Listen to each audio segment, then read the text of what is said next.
যে এলপিজি পরিচালিত গাড়িগুলা ফিলিং স্টেশনে এসে এলপিজি স্টেশনে এসে গ্যাস না পাওয়ার কারণে তারা কার্যত অচল হয়ে পড়েছে এবং এই যে কোটি কোটি যাত্রী যারা পরিবহন করত এই পরিবহন সেবায় মারাত্মক একটা বিঘ্ন ঘটেছে এবং সাধারণ একটা কঠিন সমস্যার সম্মুখীন হয়েছে যে গাড়ি না থাকার কারণে।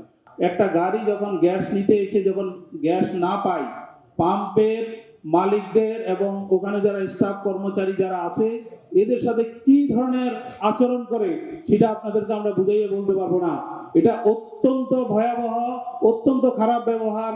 কারণ এই 1.5 লক্ষ গাড়ি যে এলপিজিতে কনভার্ট হয়েছে, প্রত্যেকের দৈনন্দিন কাজের সাথে সম্পৃক্ত, কেউ যাত্রী পরিবহন করে, কেউ নিজে যাতায়াত করে, এগুলো না পাওয়ার কারণে প্রত্যেকের কার্যক্রম কিন্তু স্থবির হয়ে পড়েছে।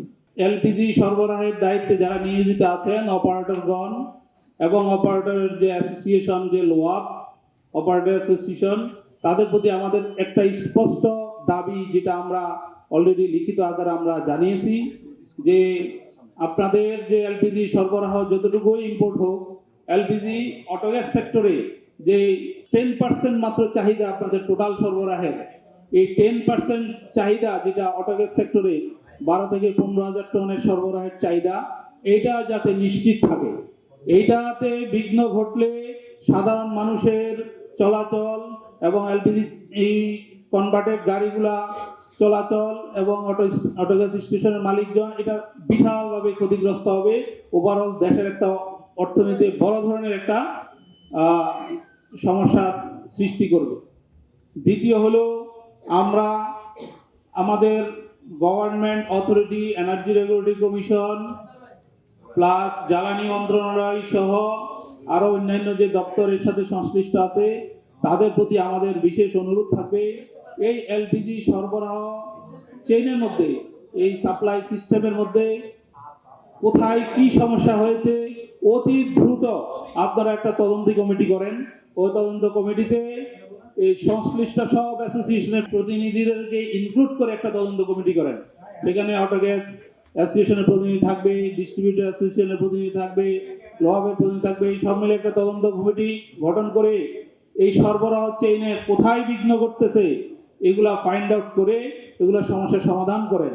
এবং আমাদের আপনারা অপারেটরের মাধ্যমে আমাদের এই 10% যে চাহিদা টোটাল এলপিজি আমদানির বা কনজামশনের যে 10% চাহিদা অটোগ্যাস সেক্টরে, এই অটোগ্যাস সেক্টরের 10% চাহিদা অপারেটরের মাধ্যমে সরবরাহের ব্যাপারটা আপনারা নিশ্চিত করেন।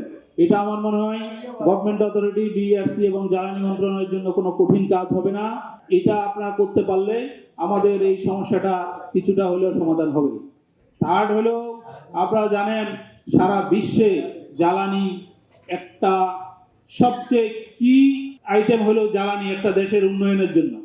সারা বিশ্বের এই জ্বালানি সেক্টর কিন্তু বেশিরভাগই প্রাইভেট কোম্পানির মাধ্যমে পরিচালিত হয় উন্নত বিশ্বেও, কিন্তু গভর্নমেন্ট অথরিটি এখানে বিরাট একটা রোল প্লে করে, যাতে করে সারা বিশ্বের বিভিন্ন সোর্স থেকে কম দামে, কম ট্রান্সপোর্টে এবং সহজলভ্যভাবে আমাদের ভোক্তাগণ জ্বালানি পাইতে পারে। এখানে কিন্তু গভর্নমেন্টের বেশ কিছু কাজ করার সুযোগ আছে, যেটা আমাদের দেশে হয়তো হয়ে ওঠে না। প্রাইভেট সেক্টরে ছেড়ে দিলেও গভর্নমেন্ট অথরিটি যাতে প্রত্যেক ধাপে একদম সোর্সিং পর্যায় থেকে শুরু করে সোর্সিং, সাপ্লাই এবং লোকাল হ্যান্ডলিং, লোকাল ডিস্ট্রিবিউশন, প্রত্যেকটা ক্ষেত্রে যাতে গভর্নমেন্ট অথরিটির মাধ্যমে গঠিত একটা স্ট্রং বডি এই জ্বালানি সরবরাহ নিশ্চিতের জন্য এটা রেগুলেট করতে থাকে, যাতে করে ভোক্তাগণ নিরবিচ্ছিন্নভাবে এবং সহজলভ্যভাবে সাশ্রয়ী উপায়ে যাতে জ্বালানি পাইতে পারে।